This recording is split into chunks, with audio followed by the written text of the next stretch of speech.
Hi friends, ఈరోజు అయితే రాఖీ పండుగ సందర్భంగా అందరికీ రాఖీ పూర్ణిమ. ఫ్రెండ్స్, నేను ఒక విషయం చెప్పాలనుకుంటున్నా. ఇంతకుముందే వాకింగ్ వస్తుంటే ఒక ఇద్దరు పిల్లగాళ్ళని చూశాను స్కూటీ నుంచి వెళ్తూ.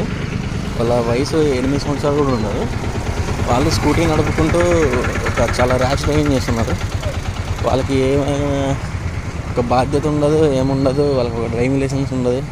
వాళ్ళకి ఎవరు బండి ఇస్తారో కూడా తెలియదు. వాళ్ళు తీసుకెళ్ళి ఎవరో ఒకరిని గుద్దేస్తే ఆ ఫ్యామిలీ ఇబ్బంది పడుతుంది. ఒక ఫ్యామిలీలో పనిచేసే మనిషికి ఏదైనా అయిందంటే ఆ ఫ్యామిలీ మొత్తం ఇక సఫర్ అవుతుంది. అంత బాధ్యత లేకుండా జనాలు ఉన్నారు. కనీసం జంతువులు కూడా రోడ్డు దాటేటప్పుడు అటు ఇటు ఆగి రోడ్డు దాటుతాయి. కానీ ఈ పిల్లగాళ్ళకి బండ్లు ఇవ్వడం అనేది, వాళ్ళకి డ్రైవింగ్ లైసెన్స్ లేకుండా, సమాజం మీద అవేర్నెస్ లేకుండా ఎంతో విచ్చలవిడిగా తిరుగుతున్నారు. ఒక్కడు కూడా బాధ్యత లేకుండా. ఇట్లాంటి బాధ్యత లేని పిల్లల్ని తల్లిదండ్రులు ఎందుకు పెంచుతున్నారో అర్థం కావట్లేదు. కొంచెం ఆలోచించండి.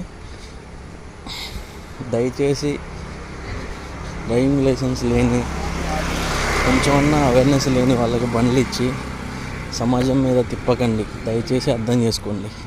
ఒక యాక్సిడెంట్ జరిగిందంటే ఆ కుటుంబంలో ఒక మనిషి చనిపోవడం కాదు, ఆ కుటుంబం మొత్తం రోడ్డు మీద పడినట్టే ఉంటుంది. వాళ్ళు ఎన్నో కష్టాలు ఎదుర్కోవాల్సి వస్తుంది. ఏ పని పాట లేని పోకిరి చేసిన పనికి ఒక ఫ్యామిలీ మొత్తం ఎందుకు సఫర్ అవ్వాలి?